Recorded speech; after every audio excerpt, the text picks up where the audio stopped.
I'd written called Black Rock 2000. And that was the album. And it was kind of, it has a coherent sound because it was David Picking did a lot of the engineering and co-production. And he was very good. He had a great sonic sensibility. And I wanted to work with him because I did a guest vocal with him in 2001. And he also appeared on Together With Stranger by No Man.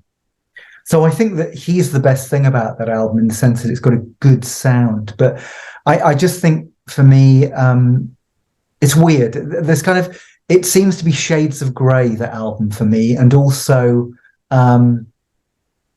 it feels, perhaps it's because I know how it was put together, it feels cobbled together from various bits and pieces and not necessarily working as a coherent whole. Whereas things like Centrazune, California Norfolk, Together With Stranger, Returning Jesus, they were very focused. Whether they were spontaneous or whether they were fully developed, they were really focused. And I think that My Hotel Year didn't have that level of focus. Yeah. When you release a new album, let's say the latest album that you're finishing, that you with 17 tracks, and it gets out there to the public, and you work very hard, you're very happy with everything. Does it bother you? Do you read critics or yeah, I think it bothers you that people do like the stuff, don't like the stuff, or you prefer to avoid the stuff because it may affect you psychologically? I don't know how to say. It never affects me psychologically at all, really. You know, of course, it's fantastic when people understand the music as it was intended to be understood. That is great. And obviously very positive reviews can be nice to receive. No, it doesn't. I think the thing is, what affects me more is if, for example, if I've made something that I fully believe in and fully think, you know what, I'm incredibly happy with that, it doesn't bother me what the response is. If I've made something where I'm not so sure, maybe this isn't as good as it could be, or maybe I should have worked on this more, then you're bothered. Because I think that's the whole thing, that really, if you're fully satisfied with what you put out there, very little can hurt you. If you're unsure, everything can hurt you, because you kind of, so it's got to be right from the point of release, really. I think you've got to really solidly believe in it. I mean, sometimes reactions are disappointing. So, for example, with my solo albums, generally speaking, I've received very, very positive reviews on my solo work. And the solo albums, I think, have been, for a lot of people, surprisingly eclectic. And the new album is even more eclectic. It really does experiment in terms of sort of sonics and pace. It's a very different album in some ways for me, in the same way that Butterfly Mind was. And what's kind of interesting to me is that most of my solo albums have been this. They've been quite eclectic. And the one solo album that wasn't was Late Night Laments. And Late Night Laments was me, to a certain extent, finding myself in that melancholy, atmospheric singer-songwriter sweet spot. And I hope making my best album in that particular territory. And what was interesting with that album is that it followed two albums that were nothing like I normally do, Flowers at the Scene and Lost in the Ghostlight, which was a conceptual work.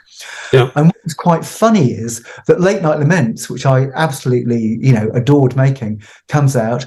And although it generally received positive reviews, it was interesting to see, it's the same old stuff, just made the same album again. And it's because, of course, it was a consistently quiet, pretty melancholic album.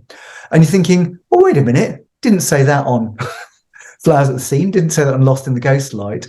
So it was quite interesting that I think Lost in the Late Night Laments perhaps was in my sweet spot, and it's what everybody thinks I do. And it was therefore interesting to see people saying, oh God, this is what he always does. And when Butterfly Mind came out, it was suddenly, my God, this is surprisingly eclectic and experimental. When I'm kind of thinking, well, what was Wild Opera? What was Centrazune? What was Flowers at the Scene? So it's very odd. I mean, that's an interesting thing that sometimes, whenever I put an album out and whenever I write a song, it always feels like the first time I've ever done it, which is a good thing, I think. So, it'll be interesting seeing how people receive the new album, because, of course, it's very different, partly because I'm playing all of the instruments. So, it'll be interesting to see what the reaction is. But generally, no, it doesn't affect what I do. I mean, the only thing that really affected what I did was, I've told this story before, but it's true that when I produced my first ever vinyl album with a band called After the Stranger, and that was a real My Hotel year, in that it was putting together lots of tracks that were coming from different sources to make a vinyl album. And the vinyl album did everything I wanted it to, in that it got a lot of local radio play, and the reviews for it introduced me to Stephen Wilson. But the album itself I thought was awful because of me. I think the music was pretty good, but my singing was horribly overstated. The lyrics were horribly overstated. And listening to that on vinyl, in the way that I listened to all of my music at that point in the late 80s, I suddenly realized how terrible I was.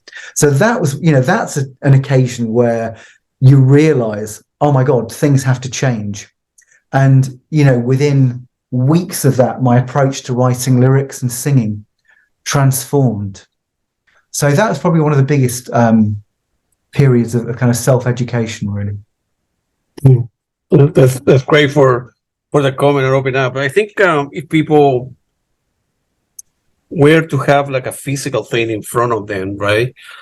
A CD or a vinyl Blu-ray, where they open it up, they look at the pictures, and they read the comments or the font that we use, or the cover, the quality of the paper,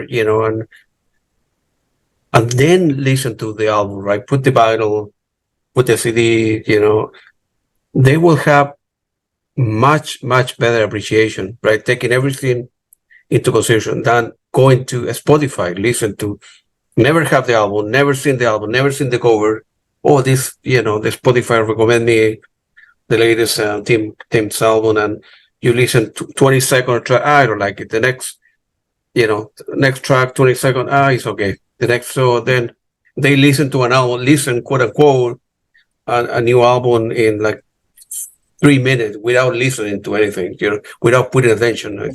I don't like to live life like that. I mean, things got I think the thing is that when you buy an album, especially physical, you tend to invest more in it. If it doesn't get you the first time, it might get you the fifth time. And so, yes, I think you tend to listen to it more, absorb it more, and so on. And I think you're right that artwork, to a certain extent, I mean, a great example, going back to something like Wish You Were Here, that was something I was absolutely entranced by as a 12-year-old.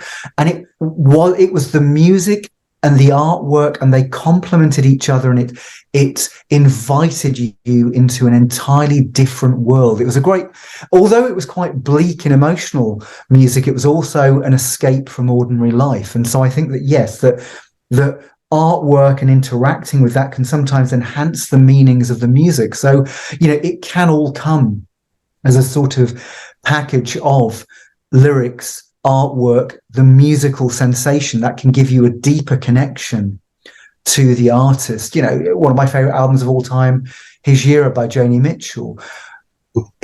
Often I've been buried in that gatefold, absorbing the lyrics, absorbing the look of the artwork, and it's created its own world that isn't only just sonic. Amazing.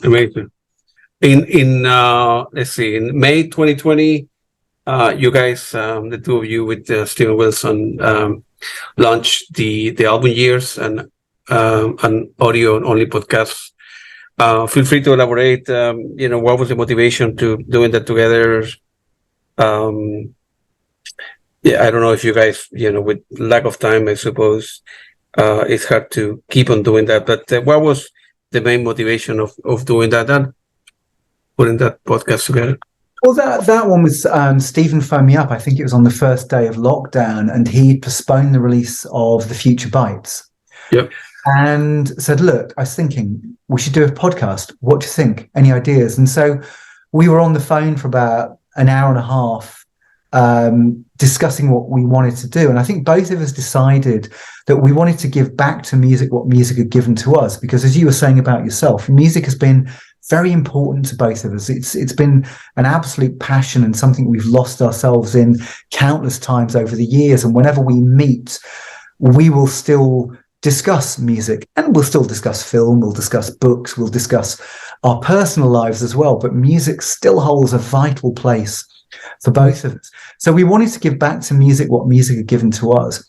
And we discussed a format for it. And then we were discussing names, and there were all sorts of ridiculous names that we came up with that I shan't pass by you, but some of them are hilarious. And then I came up with the album years, and that was it. We had the format, the name, and so on. And Stephen got Heiko Müller to do the caricature, which I think defined the visual image of it. He had an idea about the visuals. So it was a really nice collaborative thing. And we did it initially more regularly because, of course, we were free because it was the pandemic. There was the lockdown. Right, you could, yeah.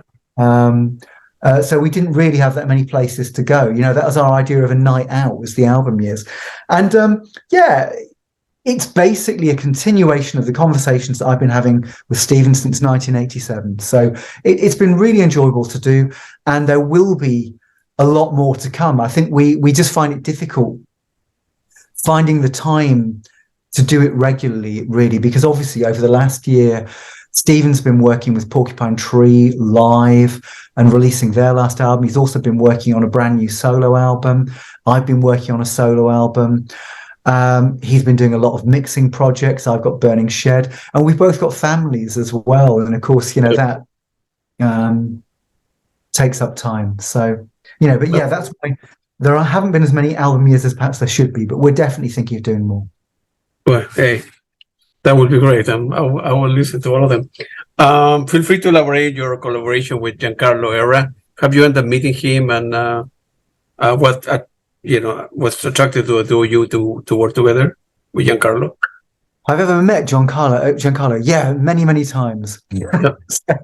And we've done some gigs together in Italy and Britain as well. Basically, Giancarlo approached me because he was a big No Man fan, and he sent me a CD of his band No Sound. It was one of the very first CDs he'd put out. And although I could hear the influence of particularly Pink Floyd, No Man, Porcupine Tree in his music, I thought there was a particularly unique, sweet melancholy in what he was doing. And so we met up, partly because he wanted me to sing on a No Sound track. So I guested on a No Sound album. And the album did well, and the writing of the track was really enjoyable.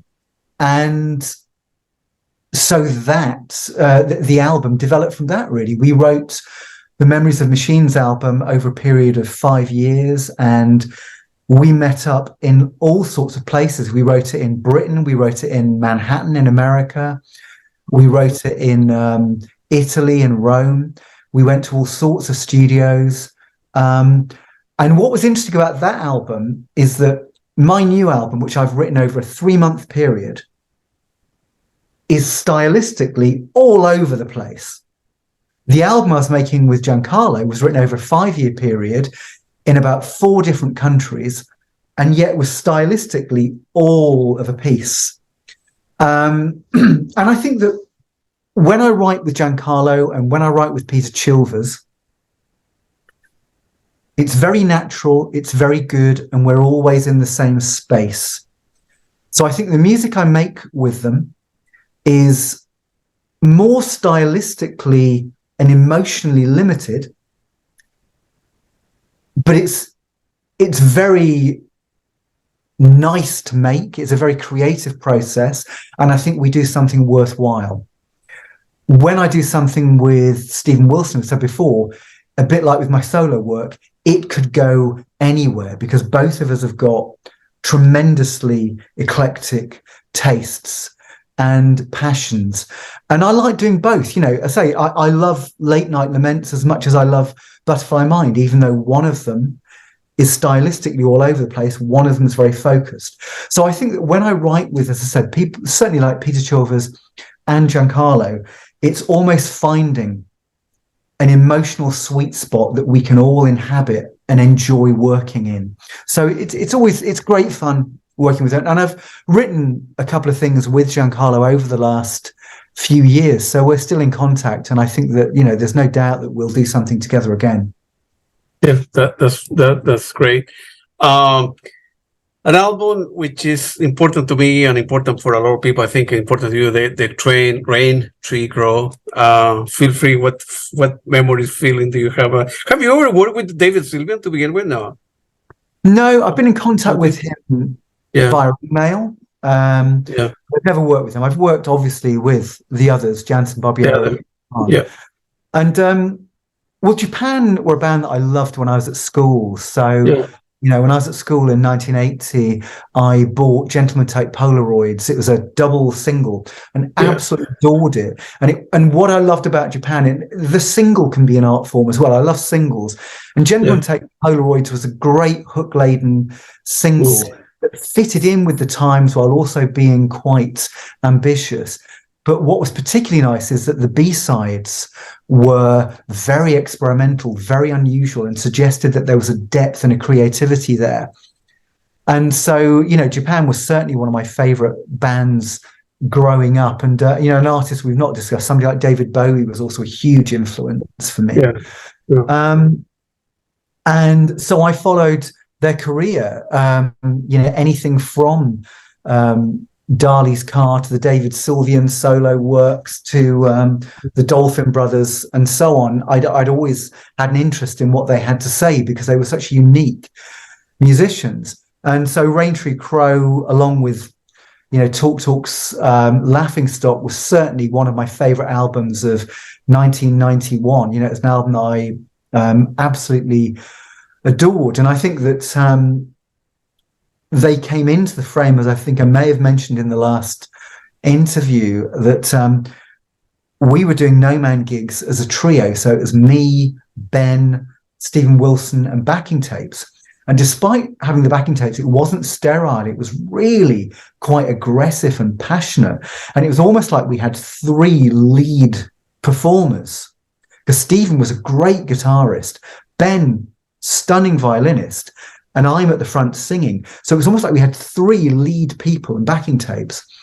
And this is when we got our first contract, signed to One Little Indian and signed to Hit and Run Music and so on.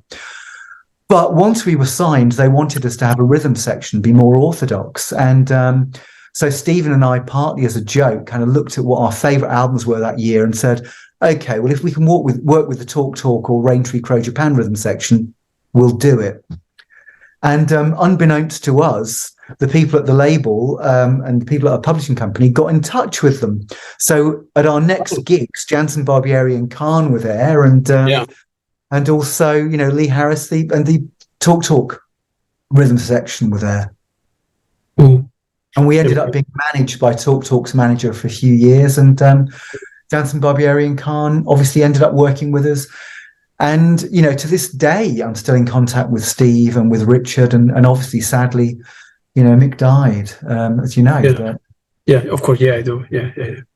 That's a great album. I have no idea why they end up only doing one album and nothing happening. Yeah, it's very odd. I mean, very weird. Because we were talking about creativity. And as I said, one of the great things about working with Brian Hulse, Stephen Wilson, Giancarlo Era, Peter Chilvers, and Marcus and Centurion as well, is that music comes easy. When I'm writing with them, the music happens. And I think you forget that doesn't always happen. I've had quite a lot of aborted musical relationships where you've got nothing to say to each other. You can't even write a song together. So chemistry and connection are rare in some cases. But I've been lucky, since I met Stephen in 1987, since I met Brian Hulse in 1987, that I've been working with people where it's not been a chore to write music. It's been a joy to write music, or it's been a really mutually satisfying experience. So the thing is with Raintree Crow, from what I understand it was never necessarily a joy for them to write. The music is great, but it was never necessarily flowing very easily. And I know that, other bands have had this as well. Roxy Music, for example, it could often be a very difficult process writing. So, maybe that. And obviously, somebody like Peter Gabriel has found it very difficult to come up with much music over the years. And it's possibly because his life has deviated away from music. But so that's it, really, that I think perhaps another album didn't happen because, A, maybe the music didn't happen as naturally as they'd have liked, and B, perhaps the personal communication, the ego, there are sometimes egos in relationships, in musical relationships, and I've been very lucky that again I've not really had that. That Stephen might be exceptionally well known, but he is not in any way egotistical. In my experience, Stephen is a naturally creative, very open person, and I'd say the same about Giancarlo, the same about Peter Chilvers, the same about Brian Hulse. Yeah, the Stephen that that's my opinion. The Stephen may be different than the Stephen that people see when they go to see Porcupine Tree, I suppose. I don't know where I'm going with that, but some Rose Fripp is the same. It's like some people come across differently on interviews or a stage that in real life. I don't know if I'm explaining myself. I suppose a musician or an artist or a comedian, whatever profession, you kind of show a persona on stage that not necessarily is you or the Stephen. You're in this case the Stephen Wilson that maybe he's very humble and quiet and open and non-talkative or whatever. Of course, well, certainly, yeah. I mean, and I guess that we've worked as friends and collaborators since 1987. But yeah, I mean, some musicians I think are conscious of image, are conscious of how they project to the audience, and yes, sometimes a private persona can be very different from what's projected. So it can be the opposite. Some people can present themselves as very with the people, very humorous and humble, but be quite arrogant off stage. And then you have people like Peter Hammill. I mean, Peter Hammill is somebody who, again, I loved when I was at school, whose music was very important to me. And he's become a friend. He's become somebody who I socialize with. And I can say that Peter as a person is as gentle, funny, and helpful as his music is violent and scary. So he's extraordinarily different off stage. Yeah, absolutely. I don't have that many questions left. Looking back at your life, any people you wish you have had the opportunity to work with? Like you mentioned David Bowie and the folks from Talk Talk, great bands, man. It's any looking back, any artist that you wish you have had the opportunity to work with? Of course, and I'd still love to work with Kate Bush if that were a possibility, but then who wouldn't? There are all sorts of musicians that I'd have loved to have done something with in certain ways. Brian Eno, Peter Chilvers, who I work with, works regularly with Brian Eno, and Brian I know has been to at least one of my gigs. But obviously, he's somebody I would be fascinated to work with. The late Angelo Badalamenti, the film soundtrack composer who worked with David Lynch, I'd always have loved to have done something with him. And there are other, film composers, people like John Barry, I'd have loved to have done something with because his orchestrations were so rich and so beautiful. And there are probably dozens more who I cannot at the moment think of. But I'd also be interested, to work with certain producers, people like Trevor Horn, for example, partly because his method of working is so different from mine that it would be great fun and great torture to be in the studio with him for a day. And I'd love to do that. But yeah, so there are any number of musicians it would be lovely to work with. And sadly, quite a number now are dying. So, you know, there are a number of great jazz musicians who were on the ECM label that it would have been so nice to have worked with. I mean, one of my favorite bass players, well, two of my favorite bass players who are dead, Jaco Pastorius and Eberhard Weber. Wonderful, wonderful musicians. A guitarist who I think has now made his last album. He's 82, so unlikely he'll do them anymore. But Ralph Towner was a great jazz musician who also worked with textural music and classical music and almost Brazilian folk as well. You know, he's a great player. So there are all sorts of players that it would have been wonderful to work with, and I'm sure there are plenty living and young who would like to work with as well. Yeah, I'm kind of selfish person, so you know, I don't want, I don't know, Kate Bush to retire, you know, or David Sylvian. It bothers me that, of course, quote unquote, that I'm not them, right? So David Sylvian, Kate Bush, both you mentioned both, and that great musician. Why they don't tour? I mean, from a financial point of view, the two of them, there will be a money-making machine. If David Sylvian ended up touring and that, you know, whatever the price would be in the UK or here in the United States, the ticket will go like that. The same with Kate Bush. So if they were poor, right? They are not. But if they were poor, they say, "Hey, we need to tour. I need some money. I need buying a new house, a new studio." So people are willing to pay. You know, like Genesis is a good example. They should never retire. Easy for me to say because I'm selfish, but they're great people. Why they don't tour? Why? I don't know. Well, I think sometimes life gets in the way. As I've said, you know, why somebody like Peter Gabriel hasn't produced a great deal of new music over the last 20 That's odd right. years, over the last 30 odd years. I think it's partly because his life is very complex and it goes far beyond music with somebody like that. I think with other artists, you know, people like Thomas Dolby, who I adore, and Bacaloon of Prefab Sprout, who I adore, I think that they, in some ways, actually, Blue Nile, another band who are a favourite, I think some of their absence of production has been partly because they don't feel they have the audiences that they'd like or the commercial success that they'd like. So sometimes it is perhaps a sense of ego that, you know, they've never had the success that they felt they deserved and are holding back as a result. I don't know. It's very difficult because for me,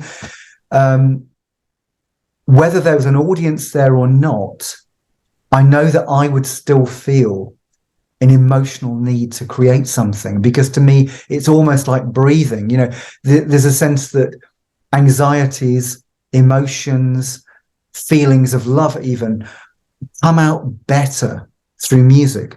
And I feel that I can express myself through music better than I can express myself perhaps through literature. You know, I've attempted short stories, I've attempted poems, but for me, writing a good song is still the best way of expressing myself. And equally, you know, listening to a devastating song by some of the artists you've mentioned as well can be one of the most satisfying things in life still, for me.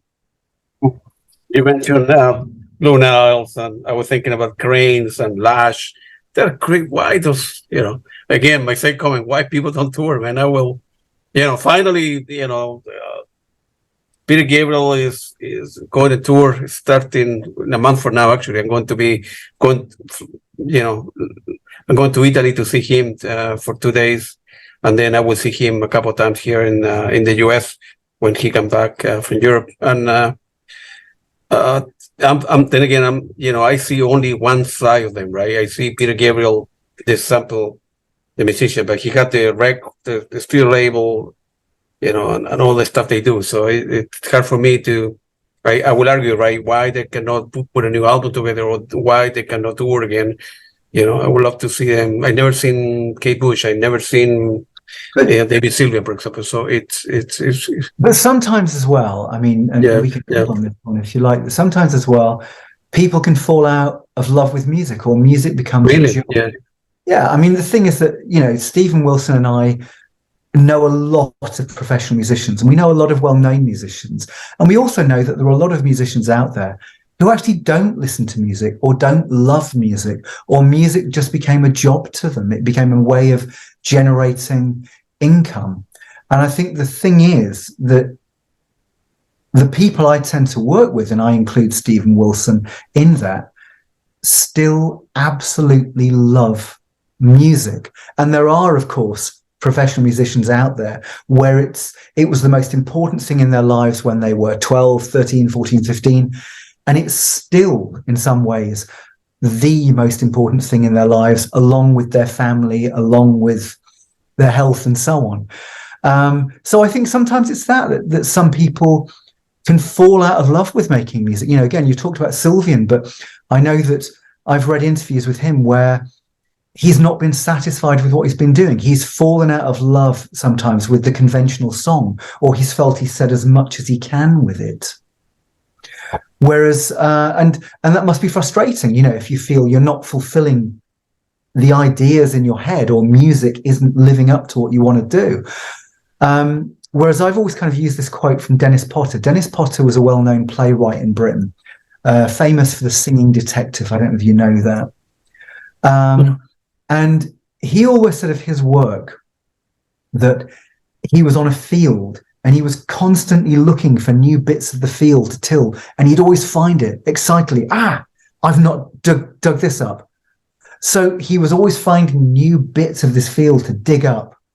And I guess it's been like that for me, that, I'm in my limited field, but, oh, wait a minute, there's a tuft of grass I've not seen before.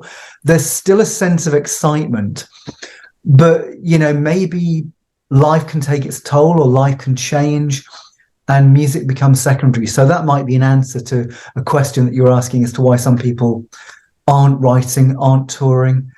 Mark Hollis, once he'd produced his last solo album, that was it. For the last, 20 years of his life. He didn't have anything to do with music. None of the people who knew him socially knew he was a musician. Well, hopefully you will never find out of love with music, Tim, because you yourself and Stephen Wilson you will have many great years in front of you, and hopefully we'll see you playing live here in the United States as well. So that will be very nice. Yeah, hopefully so. Yeah, it was very nice talking to you, Tim. Have a great day. Thanks again for your time, and I'm quite sure we'll do another interview down the road as well. It was very nice talking to you again, and all right. Looking forward to seeing you live, the flesh again. Thank you very much, man. Thank you. Bye.